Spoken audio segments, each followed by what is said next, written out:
Hey everybody, welcome back to my channel. So today we're going to be talking about the things we use on our hair to style them, to comb them, to detangle them, and how they can be contaminating our clean hair. Okay, so everybody knows that you have like 5,000 tools to use while you do your hair, while you style your hair, whatever else, right?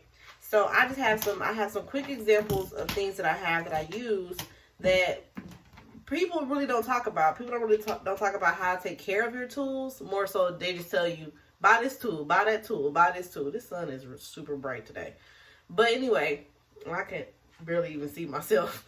So I want to just be telling you guys what I do to keep my tools as clean as possible and like have them for a long time. It's the only way you're going to be able to have them for a long time. Like I've had some of this stuff for years and years and years, right?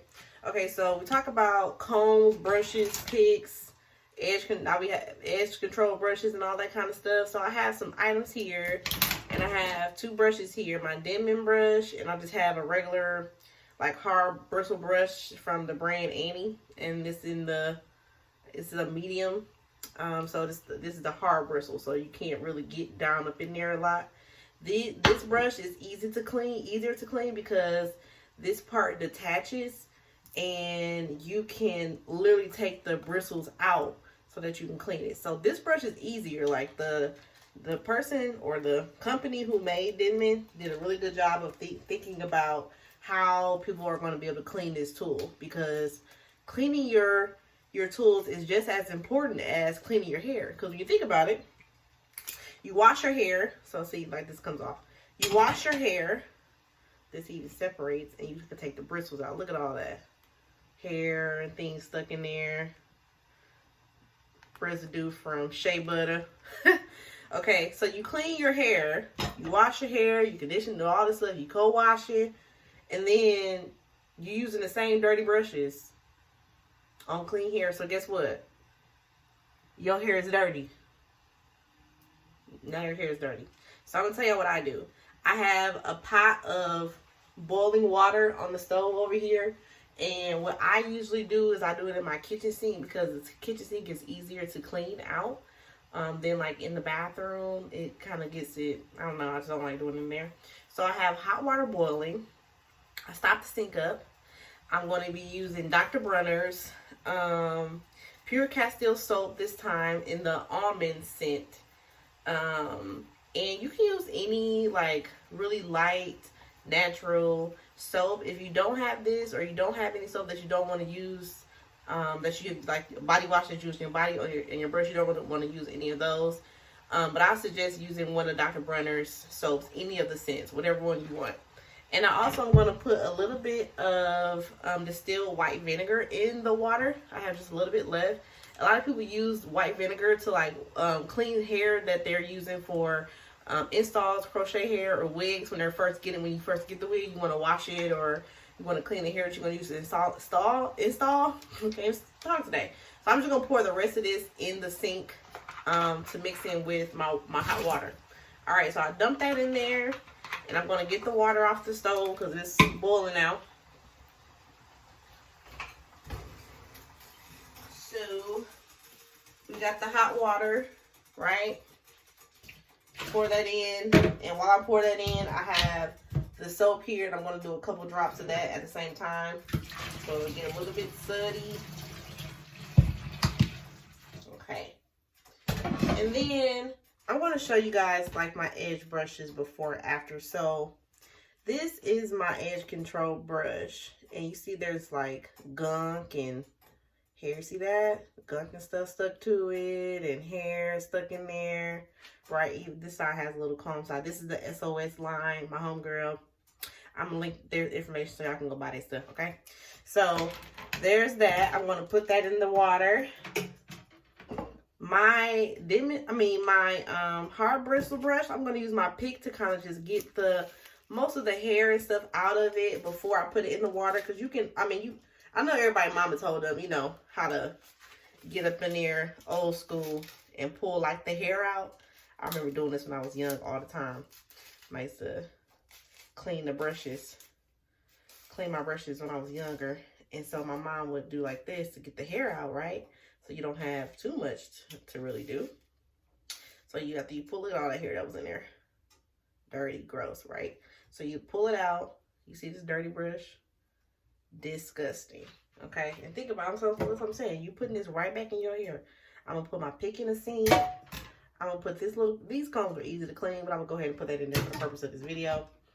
I'm going to put my nibbing brush bits in there, and I'm going to take these bristles out because these bristles just come straight out, and I'm going to put them in there too. And as you can see, it's even hair stuck it was stuck in the base of these bristles, so you can just pull the hairs out, right?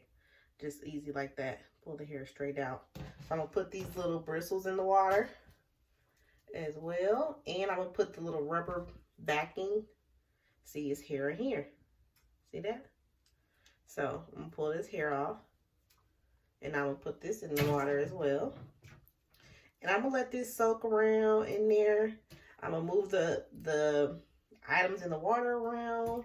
I'm going to use my pick to kind of go through my brush again while it's inside the water. Kind of like you washing dishes, but you're just washing your tools. So you want to make sure, I do this whenever they get really, really bad, but I probably need to do it more often. So maybe even doing it twice a month or so, depending on how much product you use and how much stuff gets stuck in your tools. It's going to determine how often you probably need to do it, but you can guess for yourself. But I would say maybe twice a month. Also, we also have to remember that we need to make sure we're washing our bonnets and our scarves. Okay, so I have some examples here. This is, again, the SOS. Okay, edge control scarf. All right, and so you need to wash this. This is really good quality. I've washed it many times, and it's, you know, the feel of it still feels really, really great. This is actually also the SOS bonnet.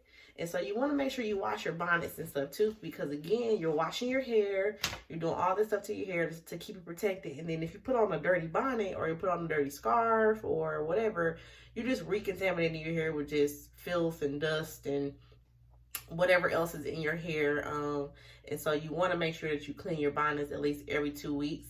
So what I do is I rotate mine out. So if I have one that's dirty, I have another one that I can put on while I'm waiting to wash the one that's dirty. You know, so you don't have to be like, oh, I only got one bonnet. Try to have multiple bonnets so you don't have to worry about one is dirty or your only one you have is dirty. And that's the only one you have. So I'm going to show you guys after I let this soak and clean these off for a bit. And then I'll show you how they look when they're done. Okay, so I'm done cleaning the brushes. Okay, so I didn't show you guys what I was doing in the video, but I would take my comb and just like inside the bristles, and like now you can see like the lines through there. There's a piece of hair stuck in there, but you're gonna have hair in there still at some point, but whatever. It's still much more clean than it was before. And look at my edge control brushes. Like, remember the gunk and all the stuff that was on there? Gone. You can see through the brush. You can see to the bottom. There's no gunk on the sides. Right? And so these are way cleaner. You know, this brush, way cleaner. Now my bristles for my dimming brush still are going to be stained because I have, you know, yellow shea butter that I use on it, but the bristles themselves are clean. Okay, so that's really the main purpose. So what you want to do is just lay them out on paper towel, clean paper towel, and I like to lay mine down like this so that the water goes down on the paper towel. And if you notice my brush, because the hot water, it kind of messed the wood up a little bit, but once it dries, it doesn't matter. I mean, that part is not gonna be destroyed. You still be able to use it. Okay, so you want to make sure that you brush you clean your stuff. All right, y'all, so y'all tell me how often y'all cleaning y'all brushes, because I really need to get better about doing it more often. But at least I would say at least do it at least once a month. Okay, because my brushes were filthy. So you want to make sure that you clean your stuff, and make sure you're washing your bonnets every 2 weeks or so, depending on how much product you have in your hair, grease, oil, all that stuff. You don't want it messing up your bonnet and then destroying your hair. So that's all I got for y'all. Ooh, that sounded real country. That's all I have for you guys. Okay. All right, so let me know just in the comment section what you use to clean your brushes. Do you clean them? Do you even think about cleaning them? Or do you just rinse them under the water and be like, oh, it's good? All right, see y'all in my next one. So, y'all say what's up. Peace.